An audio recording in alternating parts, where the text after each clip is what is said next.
This episode of Gators Breakdown is brought to you by MyBookie, where you can double your first deposit.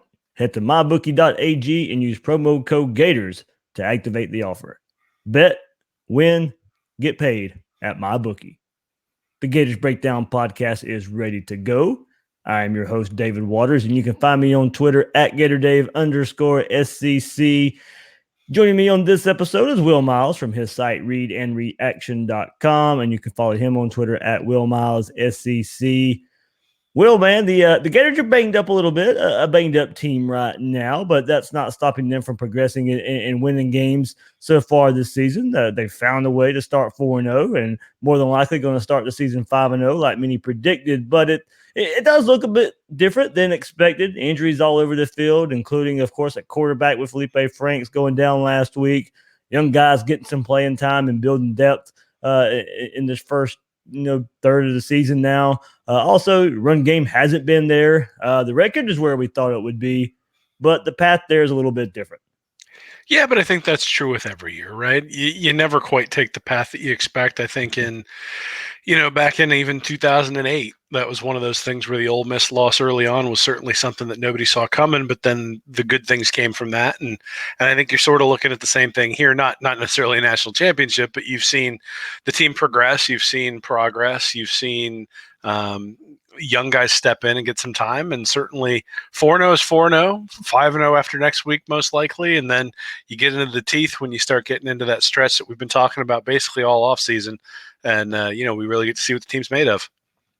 Well, one thing I guess it's changed a little bit, but the tailgate scene, and you've been there, Harmonic Woods. I tell you what, for Tennessee and it being a noon game, talking to the guys there, they even said it might have been the best noon tailgate ever. Well, I mean, those guys are up at 5 a.m, even if the game's at 8 p.m. So yeah, I was there at 6:30, so it was the earliest one that I've been to there with those guys. Well, they definitely get out there early. It's a good time. So I'm glad you were able to have a good time. Certainly had a lot of people tweeting about you being out there, and you're a celebrity, man. No, I'm still getting used to that part of it, but we'll see. It's a lot of fun with those guys too. So. Many more to come as well. So before we get into this episode and talking about these Gators and 4-0, but just kind of the way they're looking, what they're looking like is a little bit different. We'll get into some of that there and Will's latest article that you can find at Read and Reaction as well. But before we get there, remember you can find Gators Breakdown at news4jax.com/Gators Breakdown. You'll find all the podcasts there, Apple Podcasts, Google Podcasts, Spotify, live on YouTube as well is where you can find Gators Breakdown. Many of you are watching this live there now, so thank you very much. When using those services, please share, rate, and review the show. And on social media, follow Gators Breakdown on Twitter and Facebook at Gators Breakdown. Also, every week at News4Jax, a News4Jax exclusive, Talking with Troop, former Gators tight end Ben Troop joins me once a week this season over at news4jax.com. He gives his thoughts like only he can. And Ben brings it every time. So a lot of good insight there from Ben is what you've been getting on Talking with Troop. And that's exclusively at news4jax.com/Gators Breakdown. Well, so yeah, we'll go to back to the Tennessee game a little bit. So everybody got my thoughts and Will Salmon's thoughts on Kyle Trask, but everybody's wanting your opinion as well. You detailed in length a couple plays specifically, but Kyle Trask, and we all wondered how he would do coming in as a starter, and we expect to see Jeremy Pruitt dial up some defensive formations to try and confuse Trask, and for the most part, Trask handled it well. And you released your latest over at Read and Reaction that detailed Trask performance and made some throws down the field that were, quote, easy pitch and catch throws because Trask made the correct read against defenses that did something different than their pre-snap alignment indicated, is what you detailed in your article there. Yeah, it's been a while since we've had somebody who's done that at Florida, at least on a consistent basis. It's actually interesting. Early on, Pruitt had his defense aligned to do one thing, and then after the snap, they broke into a different coverage, and they were doing that, I think, to confuse Trask. And Trask was able to exploit it. The throw down the middle to Pitts was something where they lined up in what looked like a single high safety look and then sprinted into a cover two after the snap. Now, when you try to do something like that, you try to disguise it, it leaves the linebacker in a really rough situation, having to go one-on-one with Pitts and sort of having to sprint from his position because he's not necessarily positioned the way he would be normally if you were just giving that defense away at the start. So, Trask took advantage of that, was able to sort of do a similar thing on a different defense on the deep throw to Swain for the touchdown that really sort of put the game away.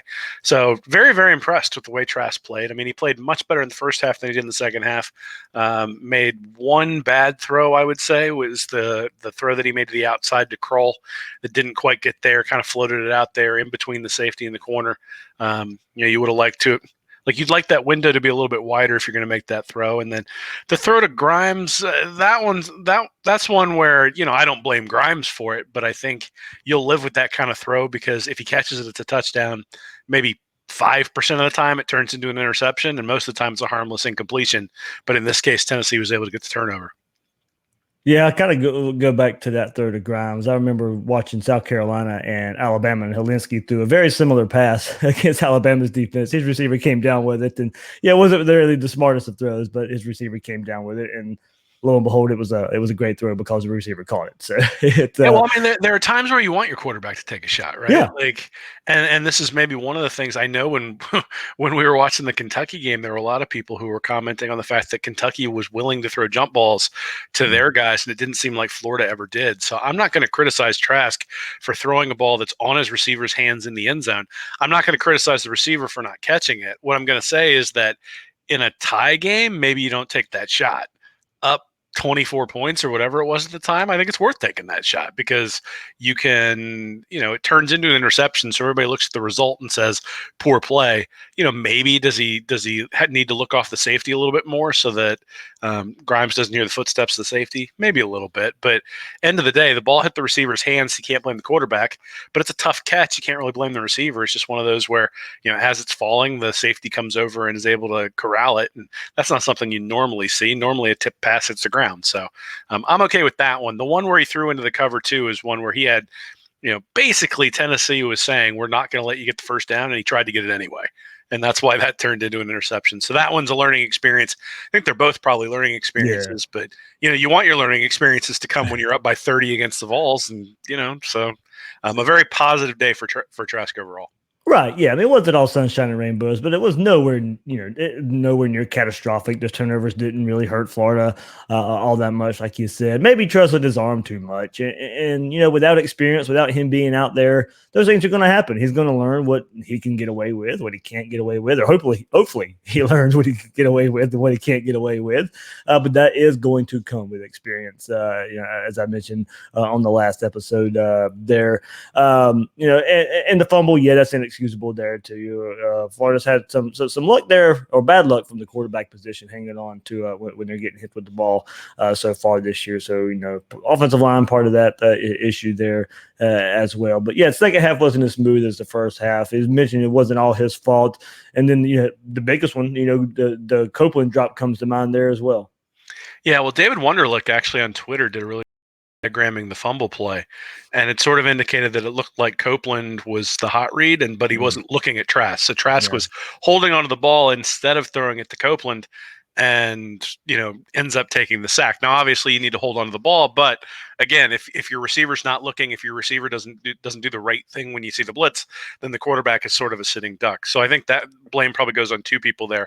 Obviously, Copeland drops the pass. It's pretty much a sure touchdown when it hits him in the hands, and then Trask's numbers look even better. But Copeland also showed some really nice explosiveness on the end around that they gave to him, and then also on a little on a little pass sort of over the linebacker on, I think, right before the fumble, actually, where he was wide open and really made it, you could see the explosiveness that he has. So again, I go back and say with all these young guys, you're going to get a little bit of good, a little bit of bad. I'm sure that if you go back and look at the film, you can probably see some of the younger defensive guys jumping out of gaps or running past the quarterback or something like that. The reality is that Tennessee was just not good enough to make Florida pay for anything. And the Gators made some mistakes, but when they did, Guarantano didn't make the right read, or he didn't throw it the right place, or he missed a wide open guy, or he threw an interception that was just kind of inexcusable. And or the wide receiver dropped the ball. There was just a litany of errors that Tennessee made, and Florida was able to take advantage of it. And you got to give them credit for that. And certainly Florida made its share of plays, but more difficult opponents are coming in the future. Not this next week, but in a couple of weeks. And there are going to be some things that Florida's going to need to clean up as well. Yeah, we'll hit that quickly as well, Will. And of course, it's the run game that Florida's got to clean up here. Offensive line's been shuffled a little bit. Richard Garage getting some more playing time there as well, as Florida tries to find some depth to go along, and probably some more competition as well. Competition will make this. We knew about the starting five. It was a starting five from the spring, the same starting five all throughout fall camp, early in the season as well. But now you're starting to see Richard Garage inserted a little bit. So maybe, of course, the staff's not happy with what they were getting out of those five, the starting five. You see some shuffling going around, some guys moving positions, being versatile there along the offensive line. Maybe affecting the run game or the mental aspect of the running backs a little bit, especially LaMichael Pirine there. Another game where just kind of up and down. Sometimes he makes something out of nothing, and other times there's more there that he's just not seeing there. I do believe, it is just speculation and guessing there. I just think the offensive line maybe he's getting in his head a little bit there, and that pretty much what I'm taking away from it. But Dameon Pierce comes in. We all know a lot of people wanted to see more carries from him, and he made the most of his opportunities. Yeah, I mean, so they averaged 2.5 yards a carry in the first quarter, 2.3 in the second, 1.8 in the third, and then 5.9 in the fourth. So 12 carries for 71 yards. Now, part of that is you're running out the clock. I'm sure that the Tennessee defense was hot and tired and just wanted to get the hell out of there. So in some capacity, I think you can probably maybe blame I don't necessarily want to credit all of that running the ball just on Pierce, and also Pierce had the advantage of having Emory Jones in there too. Yep. And so having a running quarterback, and Trask obviously is a threat in certain aspects, but is not a running quarterback in the way that Emory Jones is. And so having Emory Jones in there probably helps as well. I think Florida's running game is what it is. Obviously, they brought in Garage and had him at guard for a little bit. They had him at left tackle, and then they put Forsyth over at right tackle. Heggie graded out very, very well in the game. So, I think there are things that you can say are positive, and I think that's kind of what we expected. Coming into the season for the offensive line, the question was really sort of what was their baseline? Was their baseline kind of where the line last year started? Okay, well, then we know where they'll be the last 4 or 5 games of the year. Unfortunately, what we've seen is that their baseline, at least in the running game, is considerably worse than what they were last year. And so they're sort of building from there, right? So, they're younger, they're inexperienced, and for the most part, they don't seem to be as physical as last year's offensive line was. And I think you're going to see progression throughout the year, but I think what you kind of probably want to see is that the line be as good or maybe a little bit better than the line was at the beginning of last year by the time you get to the end of the year in terms of the ability to get pushed in the run game and things like that. I mean, Florida against Tennessee put up a couple hundred yards of rushing. I mean, they were not a slouch running the ball the first 9 games of the year. The last 4, they were just excellent. Yeah. And, I don't know that we can expect that excellent. I think what we're sort of waiting for, hopefully, is the progression to good, because that's what's going to be necessary, at least as a bare minimum, against some of the guys who are coming up. Yeah, well, I think we can go back to this Tennessee game a little bit and look at a scenario. First, Florida should have been up even more at halftime, even though the score was 17-0. Florida had the yards. Kyle Trask was playing well. But once again, the run game just couldn't get it going, leading to some inconsistency in the offense. I expect a lot of rushing versus Towson this week to kind of work the kinks out. But I wonder at what point, if it needs to happen, where Mullen starts going away from the run game more. He's never going to, nor should he completely abandon the run game. And I still think there's some creativities that he can still use there to get some yards. But just lining up and running it just, may not happen this season like we expected. And we had to be prepared for that. One place I think you can see that a little of this is the drive Florida scored right before halftime. There was 4:56 left. The drive started on the Gators' own 38-yard line. Still plenty of time to run the ball if Mullen wanted to, but you could tell he wanted to score right there before halftime. So, look, he went heavy pass. And looking at the drive chart, looking at it is Kyle Trask pass to the sideline to Tyree Cleveland for 16 yards. A slant to Tyree Cleveland for 8 yards. Crossing to Josh Hammond for 10 yards. And then he had an incomplete pass that had holding. Then the first rush of the drive comes to Damian Pierce for 3 yards. And then here we go again. Kyle Trask opposed to Swain for 24 yards. Damian Pierce runs up the middle for 4 yards to play after that. Then another pass. We're here close to the goal line here. Kyle Trask to Van Jefferson for 4 yards. Then Damian Pierce scores with 1 yard out. And it was a drive summary of 9 plays, 61 yards. They used all 4 minutes and 56 seconds. Trask was 5 of 6 passing and completed his first 3. Florida wanted points before halftime and went to the pass to do so. So 9 plays, 5 of 6 passing for Kyle Trask. So, I do think this shows a sign of progress, Will, that we've known Dan Mullen to have his best success with a powerful run quarterback and with a mobile quarterback. But we've also known him to be able to adapt to his personnel. I'm not going to lie. I didn't see these run blocking issues of the offensive line being as big of an issue as they are now, but it is. The potential was there for this to be the case, given the inexperience together as a unit. But there's still plenty of time to get it fixed this year. But in the meantime, you have a deep wide receiver core, an emerging Kyle Pitts, Kadarius Toney out still injured, Copeland being sprinkled in some of those plays. You've had quarterbacks so far this season be very efficient at distributing the ball. I don't know how much the staff emphasized the passing game in camp because of the run blocking issues, but it does look like the offense won't completely shut down if the run game isn't going. At some point, we know, you just mentioned it, the run game is going to have to get going. It's going to have to come around, but at least we can see progress through the air that's carrying the offense right now. Sure. And I think, you sort of asked when would Mullen start relying on the passing game. He's been relying on it all season long. Yeah. So you look at the Miami game, Franks had 9 attempts in the first half, 18 attempts in the second half. If you look at the game against Kentucky, Franks had 12 attempts in the first half, and then him and Trask had 18 in the second half. And I know I diagrammed after that, or I broke down after that play, or after that game, that basically they went away from having first down runs after the first 2 drives of the game, and then they never went back to it again. They threw on first down pretty much the rest of the game, other than maybe a kneel down at the half and then a kneel down and then runs at the end of the game when they were trying to put the game away. So again, you look at Tennessee, you sort of diagrammed that they had the, that when they needed to score, they decided to go to the air. And that's really because the offense is Jekyll and Hyde. I wrote about this a little bit in the article, but the idea that, if you gain 15 yards on a pass and then 1 yard on a run, well, you've averaged 8 yards per play. But you're still sitting there 2nd and 9, and so it's all about when you do it too. Yeah, down the distance. Yeah, and it's just different than a 12-yard pass and a 4-yard run, right? Yeah. Which is still 8 yards worth of 8 yards per play, but now you're sitting there 2nd and 6, and Florida is almost never in 2nd and 6 these days. And so, when do you take shots deep? Well, typically you take shots deep after an 8-yard run at 2nd and 2.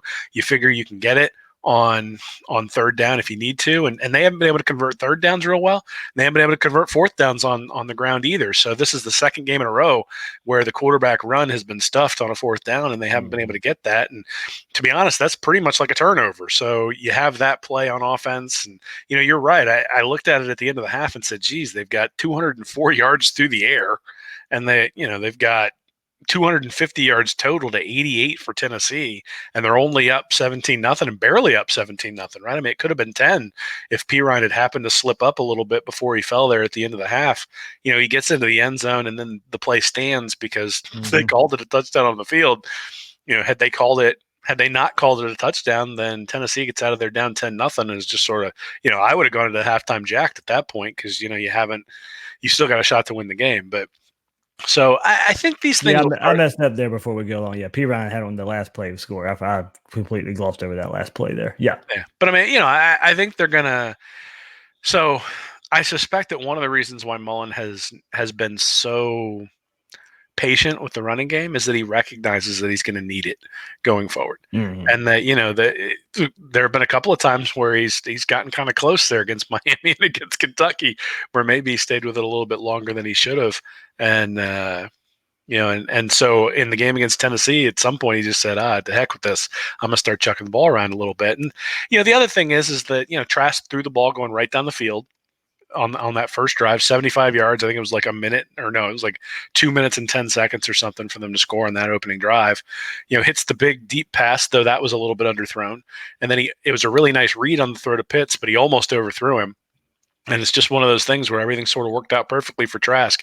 I mean, the play to Pitts actually reminded me of the play against Miami where Franks hit Freddie Swain in the hands a little bit high. It gets tipped and gets picked off. It's like, if anything sort of is a microcosm of Felipe Franks' time at Florida, that's what it is when he throws it a foot high, it gets tipped and intercepted. And when Trask throws it a foot high, it gets caught and turns into a touchdown. So, but yeah, I think Mullen has already decided that when he needs points, he's going to go away from the run. And at some point, he's going to have to use the pass to open up the run. And you just got to hope that the windows are wide enough when you get against the teams that really are talented that you can do that sort of thing. Because eventually you're going to play against a team that has a pass rush and can still play zone behind it. And the windows are going to be smaller. And the question is going to be, can Florida either run them out of the zone, or is Trask good enough to find the one guy who's open just enough, fit it in the space, and move him down the field? I suspect they're going to need to run at some point this year, and so anything they can do to develop that obviously is going to be something they're going to have to do. All right, we'll move to the other side of the ball, but before we do, you guys ready to bet some football this season? And then if you are, then MyBookie is the place to bet on football every week. Whether you want to make a national title bet or wager on this weekend's games, MyBookie has you covered. MyBookie is always the right play. You bet, you win, they pay. Have some fun with betting this season. MyBookie lets you bet on which college coaches will get fired, who will make the college football playoff, or win the Heisman Trophy. You can even bet on halftime lines, live odds. If by the second half it looks like your original bet's going to lose, you can always just take the other side. Also, not everybody out there allows you to do this, but MyBookie allows you to bet on FBS versus FCS games. Right now, double your first deposit over at MyBookie. Use promo code Gators to activate the offer.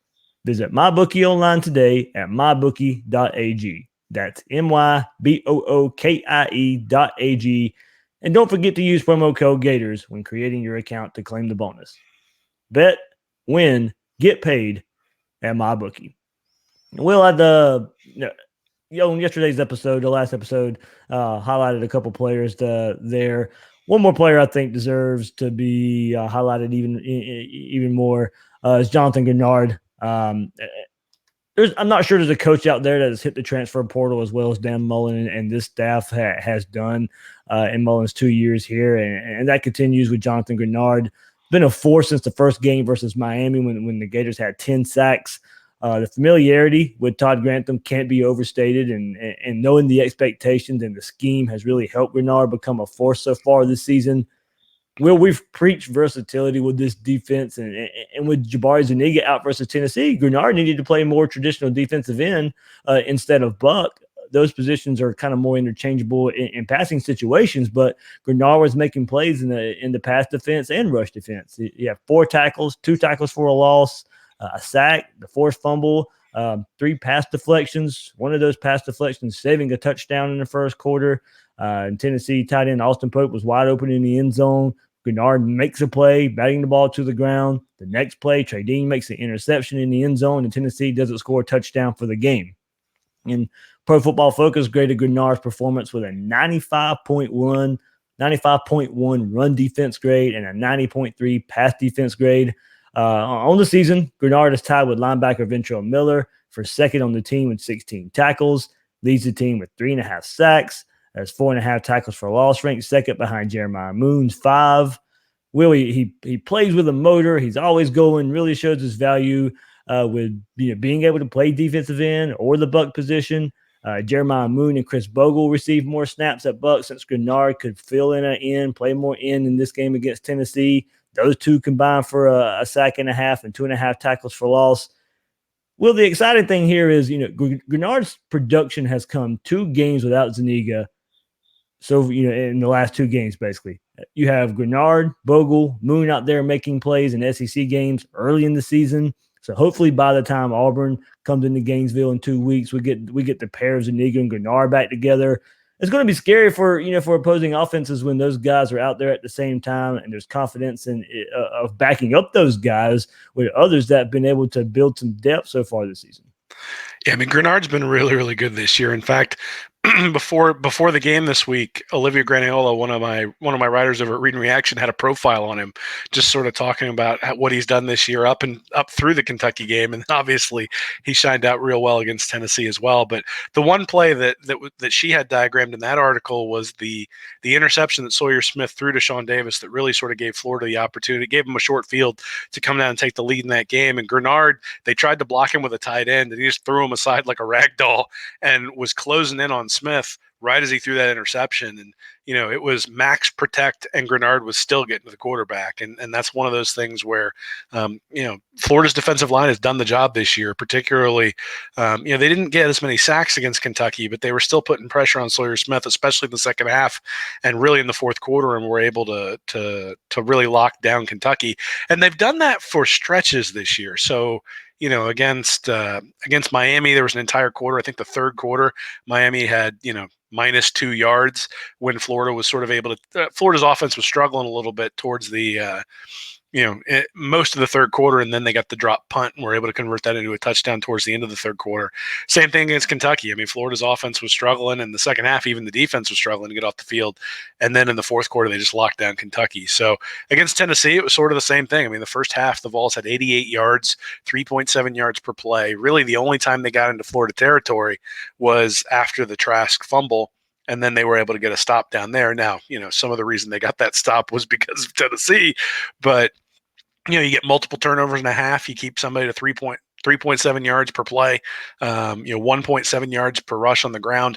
As much as we've harped on Florida's offensive line being unable to get push, the opposition hasn't gotten a whole lot of push against Florida's defense either. And you start looking at some of the underlying metrics, and Florida's defense is starting to be, in most metrics, a top 20 unit in the country, and that's important because if you're going to be one-dimensional on offense, then you're going to need the defense to step up a few times and give you a few extra opportunities.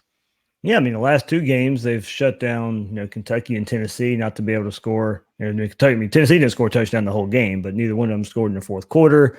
That was really important going back to the Kentucky game, as tight as that game was. So Mullen went on and was asked about Greenard today in his press conference as well, and says his hard work and personality has been noticed by his teammates, and it helps the rest of the team because it shows up on game day. He's earned everything.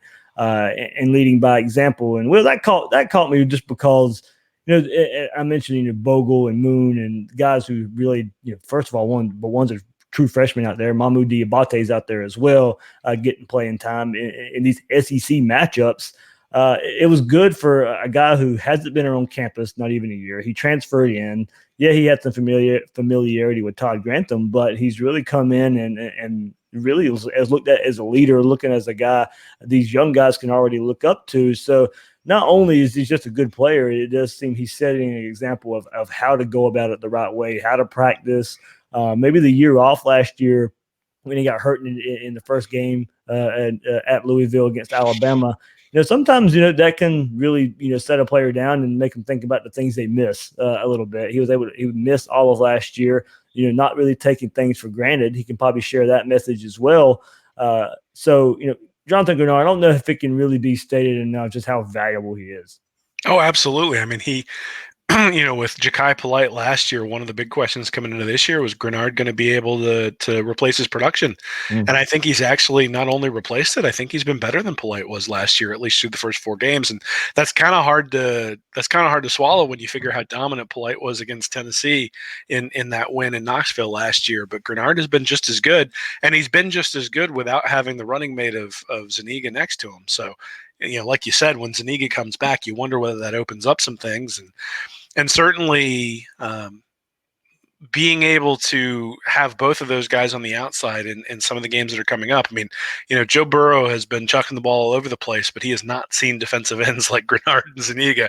And so it's going to be a little bit of a different animal, especially compared to like Vanderbilt. So, obviously that's going to be important. Florida's defensive line is really the strength of the team. And even with Zuniga out, it's been the strength of the team.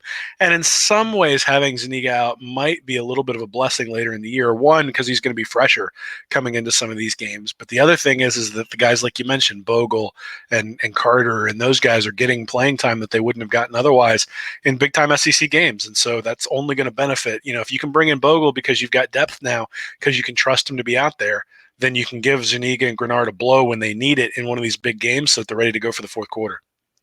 Well, anything else catch your eye from the Tennessee game and the defense? I know they created turnovers. Really, the Miami game was the only game, where you would like to see more turnovers from the defense. And, of course, forced many a fumble in that game, just couldn't jump on it. But, the secondary really ate up in this game because they started off a little soft earlier in the game against Tennessee, but then as the game wore on, those guys were, and not only the secondary, but the linebackers as well, they were ball hawking and they were around every pass. They were blanketing the Tennessee receivers. That was one matchup we were, kind of wanting to see in this matchup is how, without CJ Henderson, how would they match up against Jennings and Callaway? And, Jennings had, I think, 7 catches, but nothing really of note in the game. Callaway was really pretty much a non-factor. And pretty much what I go back to last week was I was talking on Twitter with Peter Burns last week. He picked the upset of Tennessee versus Florida. And then their producer of the show kind of asked me what I thought of the game. I was like, yeah, that their receivers can do something, but they can't do anything if Garantano's on his back. Yeah, I mean, so the one thing that really sort of stuck out to me was that I thought Marco Wilson played really well. Yeah, and I think for the first 3 games of the year, Wilson seemed a little bit tentative, and he seemed tentative, especially coming up in the run game, wrapping up, tackling. There were, especially against Miami, there were some things where the tackling wasn't necessarily sound, and then some pass interference penalties that weren't all that great, especially again against Miami. But that's sort of been an issue. The play where he jumped into the defensive back and caused an interception that Trey Dean got was really a fantastic play by Wilson. I thought there were a couple of plays in the running game where he put his helmet in there and really made sure that he was there and was a force to stop the running game as well, which is something we haven't seen for the first 3 games of the year. So it was good to see Marco Wilson sort of I thought he returned to form a little bit against Tennessee in a way that he hadn't yet thus far this year. And with CJ Henderson coming back, Kaiir Elam continuing to develop, some of those younger guys getting some time, and then certainly Sean Davis really looks like he's developing a little bit on the backside as well at safety. I think the defensive backs are starting to round into shape here, and that's a good sign with some of the games that Florida has coming up. Yeah, 4-0, Will. The kind of theme of this episode is it's 4-0 and it looks different. If you want to kind of talk about why it looks different on defense, it's because you've had to do it with guys that you were kind of counting on not necessarily being on the field right now. CJ Henderson missing a couple games. Jabari Zuniga missing a couple games. Brad Stewart missing a couple games. Amari Burney missing some time as well. Ventrell Miller showing up in the Miami game. He's kind of banged up right now. But, we expected Amari Burney to be something. He is. But, Ventrell Miller is a guy who's really made a name for himself for early part in the season. And now those freshman DBs also getting a lot of play. Sean Davis emerging at safety. So, yeah, as much as we preview seasons, and especially as much as we previewed, the Miami game because of the big game it was and all the headline of being a spotlight game, much like the offense and more passing than running, this defense is mostly because of injuries of why it looks different and still contributing to a 4-0 start. Yeah, but that says something about the staff's ability to develop these guys and get them ready, especially some of the guys who are early enrollees. But, you look at Kaiir Elam, I mean, he wasn't an early enrollee, right? He just came in the fall, and he's ready to play now too. So some of that, I think, is because Elam's a really good player. I think some of that is because the staff is adept at getting guys enough to where they can go out there and play. And then I think some of it, at least at corner, is that, it's a whole lot easier to play man-to-man if that's all you're doing, as opposed to playing zone. So in some capacity, Grantham's defense may be a whole lot more difficult to pick up for the front 7. I think when you're a defensive back, you pretty much, all you really need to know is, do you have safety help or do you not have safety help? And that's really all you sort of do. So, and don't peek in the backfield. Those guys are doing their job. Yeah, well, and it's some basic things, but if you're a good cover corner, you're going to excel early in Grantham's defense. I think that's one of the things that we can sort of ascertain. And then, you mentioned injuries. injuries on the other side. Obviously, we wouldn't have hoped this for Franks, and certainly wouldn't have expected that Franks would be completely out for the rest of the year coming into the fourth game of the year. But that is the situation, and it's a testament to Trask being there for that amount of time, and certainly in some capacity to Jim McElwain for recruiting the guy, because obviously he's got some talent, and it's not it's not he didn't have offers from everybody, and there were reasons for that, right? I mean, it's been well documented. But it does make me wonder. I had mentioned this, I think, on the fourth quarter thing that I'm doing with Mike Pfeffer. I'd mentioned that I wonder if this is how, in the new era of college football, that teams are going to need to recruit. Like, would it make sense to bring in a guy who's a lower star talent if you need two quarterbacks in a class? Would it make, so what made me think of this is you had Jacoby Brissett and Jeff Driscoll come in the same class, and the minute Driscoll wins the job, Brissett transfers. And all of a sudden, then Driscoll gets hurt the next year, and you got Tyler Murphy and you got Skylar Morhenwig as the backups. Well, Florida doesn't have Skylar Morhenwig as a backup. They've got Kyle Trask as a backup, because Trask specifically came to Florida to be a Gator and understood that he was going to be a backup, but who was going to get the opportunity to compete for the job. And he's been given the opportunity to compete for the job. He's been close a couple of times, and now something unfortunate happens to Franks, and he's able to step in and he's ready. And it's not a 4-star guy stepping in, but it's a guy who's got three years at the school and 2 years in Mullen's program, and has been able to, you've even got the talk today with Derek King redshirting because his team's 1-3 or something. I don't know what's going on there. So it just does make me wonder whether the recruiting is going to have to change because of the transfer portal, and maybe that Florida lucked into it a little bit, having Trask come in and having the personality that he does. But is that going to be the way people might want to recruit in the future? Yeah, and one reason is because one reason Trask is an even better example is it's with two staffs. You can understand bringing in a guy like that if you say, okay, I can develop him for 3 years because I'll be there for, I'll be there for a few years. But, that wasn't the case with Jim McElwain. Jim McElwain wasn't able to develop him. And you mentioned he's only been in Dan Mullen's system for 2 years, and he still developed well enough to where he can be counted on in these situations. Yeah, well, the interesting thing is I believe his first year, when he would have had an opportunity to play, maybe he was injured. And then obviously last year, when we thought he was going to play against South Carolina, he gets injured during practice, and Franks is back in there, and then Franks sort of takes the reins. So it is a little bit ironic, I guess, that he then takes over after Franks is injured pretty severely, and he's getting his opportunity. But that's one of the reasons why I don't want to see him run very much. Like, if the guy's able to go back there and throw, let him throw. I mean, obviously you want him to run the entire offense, but I think it's pretty clear where his strength lies.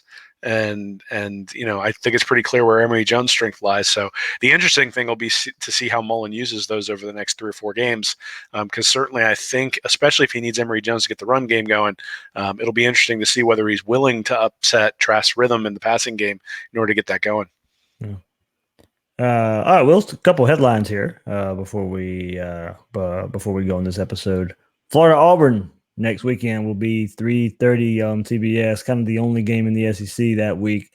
I know Towson's this weekend, Will, but that's and Auburn has Mississippi State this weekend, but it's setting up to be a top 10 3:30 CBS game that and if you look around the country too, maybe an appearance from College Game Day, and with the Gator fans and their feelings of Kirk Herbstreit, that should be fun. Well, this is going to be an exciting stretch, because if Auburn can take care of Mississippi State, then you've got 2 5-0 teams coming into the swamp. If Florida can defeat Auburn and then LSU can take care of business, well, then you're going to Baton Rouge and it's 2 6-0 teams. Yep. And then, hey, if you can take care of both of those as Florida, then you're basically heading. I mean, you got South Carolina, but you assume you're going to be 8-0 coming in and facing Georgia, and who's also going to be 8-0. And I mean, again, last year that game meant something, but if 2 8-0 teams are facing, I mean, that's basically, I mean, it's an East preview, obviously, but it's potentially a playoff game too, because, if you're good enough to beat Georgia, you're good enough to beat Alabama, or at least you're good enough to get beat by Alabama's backup quarterback. But, but I mean, it's possible at this point. You set yourself up, right? I mean, the 2 close games against Miami and Kentucky, I think were alarming early in the year, but there are reasons for it. Florida really has an opportunity to take care of business here, and this is the teeth of their schedule. Once they get through that, I mean, it's not as if Florida State looks like they're really that tough. Missouri, I mean, we struggle with Missouri, and that one's at Missouri, but again, that's a game that you should take care of. So, really, 3 of the next 4 games after the Towson game are gonna dictate the success or the failure of the season. So really, that kind of means to me that the Towson game needs to be get out healthy. Like, we Exactly. didn't get out healthy of the UT Martin game. I think that impacted us against Kentucky. Just get out healthy of the Towson game. Yeah, and I'll kind of put it into preview too, but one to kind of extend that thought, Florida could get up pretty big, pretty early. They should, and don't be surprised if later in the game, Towson starts kind of clawing back, scratching back. Because of on that note, I am getting my scout team players in as soon as I possibly can against Towson. Well, I mean, it's like, on kickoffs, fair catch. On Yeah. punts, fair catch. Like, you, and it seems stupid to say that. You're like, just go out and play football. But at the end of the day, they just went out and played football against UT Martin, and all of a sudden you've got sprained ankles for CJ Henderson, and Zuniga gets hurt on the first play against Kentucky, and now your 2 best defensive players are on the sidelines. And it's one of those things where you hope, because these injuries tend to even themselves out over the course of the year. So you hope that Florida sort of had its injury bug issues early in the year, and that they're going to be relatively healthy moving forward. But that's one of the other reasons why I think it's important that they've had Garage rotating in at different positions. I mean, if a guard rolls an ankle and Garage has never played guard, I mean, what do you do, right? So getting that 6th guy in there sort of rotating through, I think also beyond just a sort of searching for the right combination, it's also making sure that you've got guys prepared in case somebody goes down up front.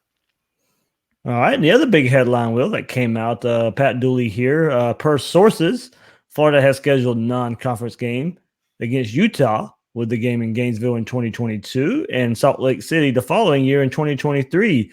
So over the summer, of course, we got word Florida's going to play Colorado and Florida's going to play Texas. And now a game with Utah is going to be on the horizon, just a few years away. Well, this one's pretty exciting. Utah is in the Pac-12 now, so you have a college football playoff, big conference style team you're going against here from the Pac-12. Beautiful stadium in Utah as well that Gators haven't played in before. So the games against Colorado and Texas are still about a decade away. But just on the horizon, you have Florida, Utah, Urban Meyer's former school where Urban Meyer came from before he came to Florida. There are plenty of storylines here, and hopefully, of course, I hope Dan Mullen still the coach is there. He was at that Utah school as well, so plenty of storylines for this to go against another Power 5 conference team. Yeah, this is one of those that feels. I mean, based on the way Utah plays now, I think it really makes sense from a football perspective. It doesn't necessarily have the name brand recognition that, say, a Southern Cal would have, or something like that. I mean, to be perfectly honest, when it was first announced, I was like, I'm not going to Salt Lake City. Like, but the more I think about it, the more maybe I will. Like, it's a unique opportunity. You probably won't get that opportunity again. It certainly beats a home and home with UCF. So I think that I think that it makes sense to have. It's great that the administration has decided that they're going to schedule these games, that the games against UT Martin and Towson just don't bring in the fans anymore. And to be honest, why am I showing up for a 50-point win when I can sit there and watch it on my giant 50 or 60-inch TV at home? I understand why people have that attitude, and in some capacity, because of where I live, I get to be I get to think out a little bit and have that attitude as well. But anytime you can schedule a Power 5 team, then you don't have to listen to the people saying you've never left the state of Florida. They will have gone to Utah, to Colorado, and then to Texas, and then Miami's in there too. So pretty much they've probably filled out their schedule about as much as they're going to, especially since they have Florida State every year as well. So Florida's going to have a difficult schedule moving forward pretty much continuously until the end of the decade, and that's great. I mean, good non-conference games. I mean, Utah in the Swamp is going to be a fun one. Texas in the Swamp is going to be a fun one. Colorado in the Swamp will be a fun one. And you never really know how good these teams are going to be in a year or two. I mean, Texas was down for a little while, and they're back pretty well under Tom Herman, but we'll see how long he stays there. Utah was down for a little bit, not necessarily down, but not not nationally relevant like they were under Urban Meyer, and now they're up there, basically competing for the Pac-12 title. And so, these things run in cycles, and so I suspect that these teams won't be where they are today when these games are played. But hey, anytime you can go play a team that's a quality opponent and prove something about your program, that's a great thing. So I'm excited for it. Absolutely, me too. Before we go here, big oversight on my part in our game reaction episode yesterday with Will Salmon. I was going through the SEC scores, and somehow I think I was just tired from the day before. I don't know. I overlooked the Georgia's victory over Notre Dame 23-17. Good thing I did, though, because Will Miles, you've had some strong thoughts on Kirby Smart the last few days that you shared on Twitter and his coaching strategy the last couple of days. Well, I mean, I don't know how to necessarily quantify exactly what Smart's worth when he's on the recruiting trail, but I can tell you he's a liability when he's on the field making coaching decisions. Like they're now 13-8 against top 25 teams or versus top 25 talent. They should be better than that. And coming into the game, everybody, and myself included, thought they were going to stomp Notre Dame. And you look at Notre Dame last year, and Clemson just basically boat raced them, and Notre Dame came into Athens and really gave them a rough game. And then Georgia goes up by, they went up by what? They basically had an opportunity to either kick a field goal and go up 13, or they could go for it on fourth down, run more time off the clock on a 4th and 1, and try to bust in for a touchdown to put the game away. And Smart decided to kick a field goal, and that has been an MO for him pretty much ever since he got there. He kicked a couple field goals against Florida last year, and Florida didn't make him pay, but it made that game a whole lot closer than it should have been. I mean, we all remember the goal line stand where they basically had the ball at the 1 yard line for like 5 minutes of game time because they couldn't run it in. But then he doesn't go for it on fourth down, kicks a field goal, and Florida's still in the game. And he even did that earlier in the game too, where they settled for a field goal on 4th and 1 as well. And eventually, this is going to come back and bite them. And it's bit them against some of the conservative game play calling during Alabama games has bit them. I know I wrote an entire article this past offseason because Mike Griffith from the Atlanta Journal-Constitution had basically he'd basically inferred that Scott Strickland had kept Georgia out of the playoff. And I was very emphatic in saying that no, Kirby Smart kept them out of the playoff. And Will, speaking of Mike Griffith, he's actually on your page today. He's even calling out Kirby Smart for being too conservative. Well, I mean, here's the deal, right? Like they lost against Tennessee in his first year, where there was where they hit a bomb with like 11 seconds left to go ahead, and then they gave a little pooch kickoff that got returned to midfield, and then Tennessee beat them on a Hail Mary. It's like, well, you go, well, that's a 1 in a million shot. It's like, yeah, but if you just kick deep, it's like a 1 in 10 million shot. Like you're not going to be able to do that. And then you look at the busted coverage against Alabama on 2nd and 20, whatever. Well, if they just hand the ball to Sony Michel in the second half of that game, they're winning that game. Well, and that was one of the things that I criticized in the article that I wrote, because it wasn't necessarily that they let Alabama win on that play. It was that Alabama was in position to win on that play. And one of the things I criticized them for is that they had McCole Hardman at quarterback and handed the ball off to Sony Michel on a late game 3rd down. It was like 3rd down and 2, and they motion from outside and then have Hardman and Michel in the backfield. Well, Alabama knows what's coming at that point. And all you're really trying to do is run a minute off the clock. And it's like, hey, I'm glad you've got the Wildcat, but you're breaking that out at the complete wrong time. And then again, we all know the fake punt last year with Justin Fields, which everyone still gets plenty of mileage out of, including myself. But you could actually say he was being aggressive in that point. It just wasn't very smart. Well, I mean, so here's the thing, right? Is that tie ball game, right? I mean, it's 28-28 at that point. There's only 3 minutes left, and you hand the ball off. You hand the ball to Alabama at midfield. There are times to be aggressive. 4th and 1 in enemy territory, up 10, you should be aggressive. 4th and 1 against a Florida team that's sort of hanging around, you should be aggressive. And Dan Mullen, even though Trask didn't make the 4th down run the other day, and even though Franks didn't make the 4th down run against Kentucky, that's the right call. When you're 4th and 1 in the enemy territory, mathematically, it's the right call to make. And my biggest issue with the Fields fake punt isn't that you went for it, other than the fact that it's 4th and 11. The biggest issue that I have with the fake punt is if you're going to go for it, put it in Fromm's hands. Like he's your best player. Go send him out there and let him do it. Don't put it on Justin Fields on a fake punt. Like, that whole thing just didn't make any sense. So, yeah, I mean, if Griffith is making fun of, or if Griffith is criticizing Kirby, he should, because you need to make decisions that make sense mathematically. I think if we look at Mullen versus looking at Kirby Smart, Mullen definitely makes decisions on the field that give his team a better opportunity to win.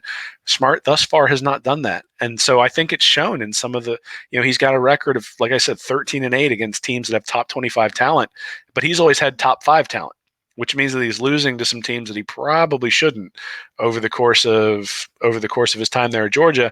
And then you look at Florida, or at least you look at Mullen in his tenure, and you got to put a couple of years of Mississippi State in there, but he's basically had talent that's been in the 20 to 21 range overall, and he's got the exact same record as Kirby Smart. So he's 12-8 against top 25 talent. So, Mullen with less talented teams has the exact same record as Georgia's head coach.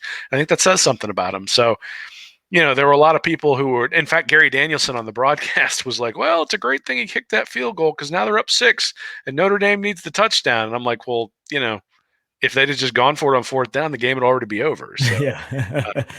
Look, and your last point there kind of come up too. Peter Burns asked the question this morning. I was listening to their radio show, and because of all this, and he asked the question: would you rather have an elite recruiter or an elite X's and O's coach? And I always side with give me an elite recruiter, and I've said it many times. Elite recruiting doesn't mean you'll win big, but you're not winning big consistently without it. So, yes, you have, X's and O's coaches sneak into the college football playoff every now and then, but, they're not consistently fighting for college football playoff spots. Elite recruiting has taken Georgia to another level previously that they haven't been able to reach, still not being able to reach the pinnacle. But, it's not equating to national championships, but they're in contention more so than they were. It's just, Kirby Smart's X's and O's have cost him. And if he continues like this, will continue to cost him. So, yeah, I do, in the grand scheme of things, if you give me if you give me blank slates, give me the guy that can recruit more so than coach, and I'll take my chances. Hopefully he can coach as well there. But, if you got to pick just one, I'm probably going recruiter. But that doesn't necessarily mean one way or the other. That's the best way of winning a national championship. Well, I mean, so recruiting is gonna ensure that you don't lose to Missouri and that you don't lose to Vanderbilt and those sorts of things, right? Like for the most part, it sort of means there are 2 or 3 games a year where you absolutely have to bring your best game, and where the coach makes some decisions that might cost you the game.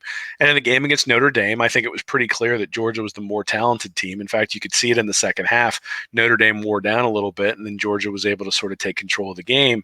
And, then they played a little bit of a conservative defense, and all of a sudden Notre Dame's just down by 6 again and has the ball back. I think, I'm always going to side with taking the elite recruiter, but I can tell you right now that I would be raising Cain if Kirby Smart was the head coach of Florida, had all these athletes out there and was struggling like he is, because, it took Nick Saban a really long time to get Jalen Hurts and then Tua as his quarterback. And until he did, he really had to rely on his defense. And I mean, Alabama won a bunch of national championships with guys who were not necessarily elite quarterbacks. But one of the reasons why they weren't in the championship game every year is because their quarterback play, right? That the offense wasn't able to be quite as efficient. And Smart's wasting that right now because Fromm is probably one of the better quarterbacks he's going to have. And, was good enough to beat Justin Fields out, was good enough to beat Jacob Eason out. And so, he's played at a very high level there at Georgia. And when you got a quarterback playing at that level with all the athletes you got around him, you got to win, and you got to win big, because that guy doesn't come around very often. And Florida fans know that, right? I mean, we've had Werfel and we had Tebow and kind of Leak in there, and then sort of a dry patch for, the last decade.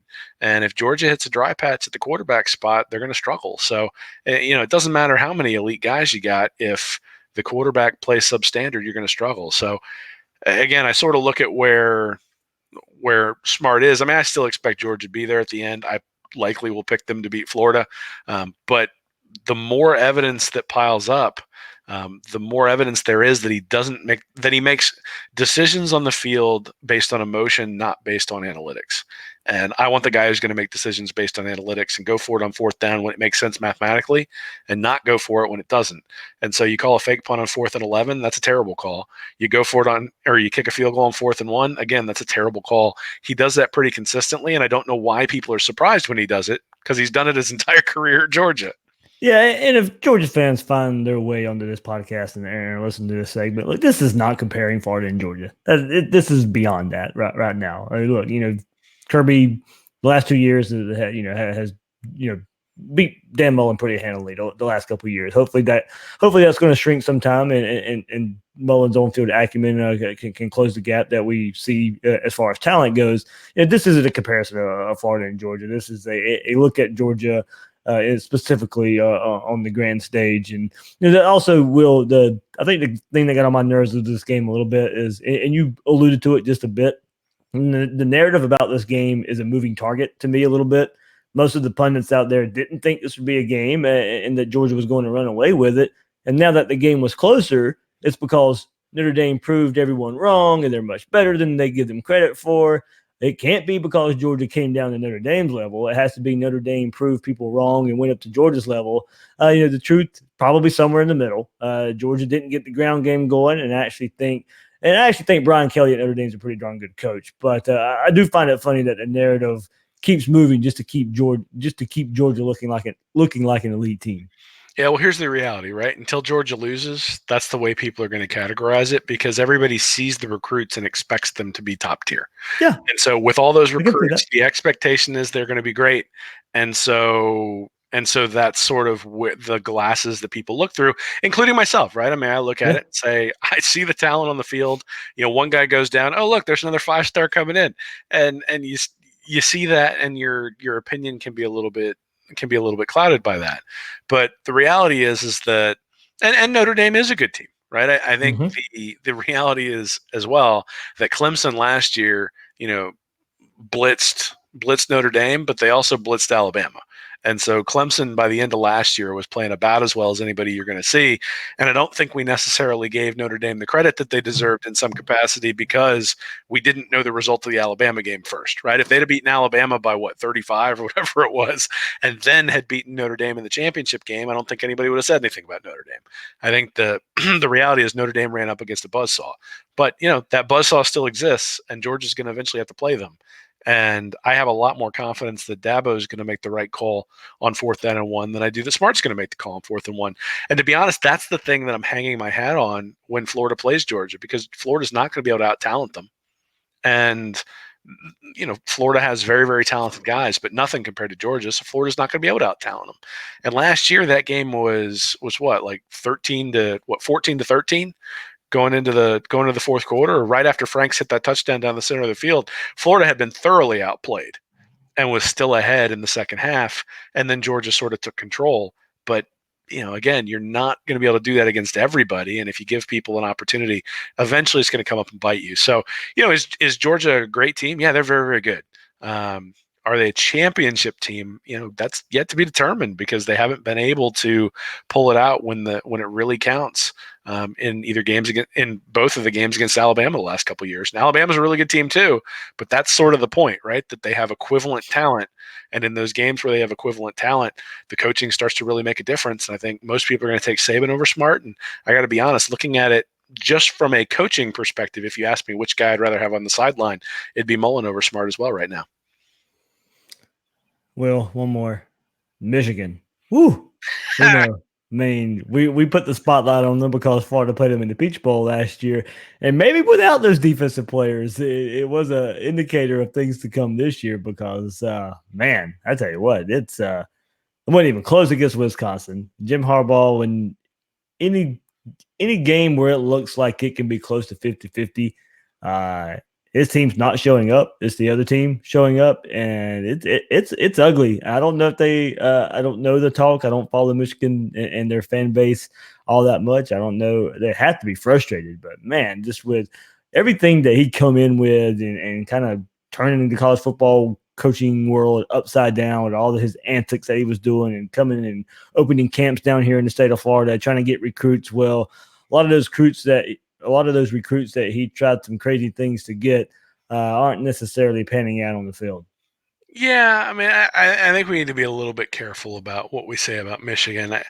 So Harbaugh took over from Brady Hoke, who had, he was 11-2 his first year, then 8-5, 7-6, and 5-7. So Harbaugh's gone 10-3, 10-3, 8-5, 10-3, and this year they're probably looking at a 9-4 season, something like that. So you're telling me he did better with Brady Hoke's players than his own? I'm telling you that I think that Harbaugh is a good coach. I don't know whether he's necessarily elite, but I also think it's hard to get elite guys to go to Ann Arbor, Michigan.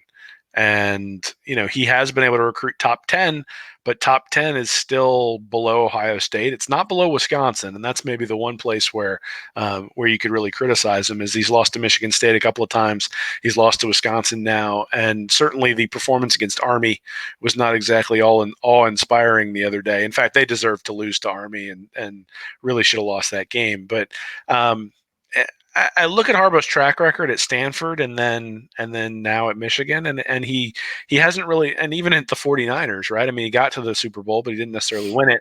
But in the Super Bowl, at least those are players that you've been able to bring in, via free agency and that sort of stuff. Whereas, these are guys that he's developed. I guess that's the thing you'd be disturbed by if you're a Michigan fan, that he hasn't necessarily developed the guys that he's brought in the program over the last 2 or 3 years to be able to excel.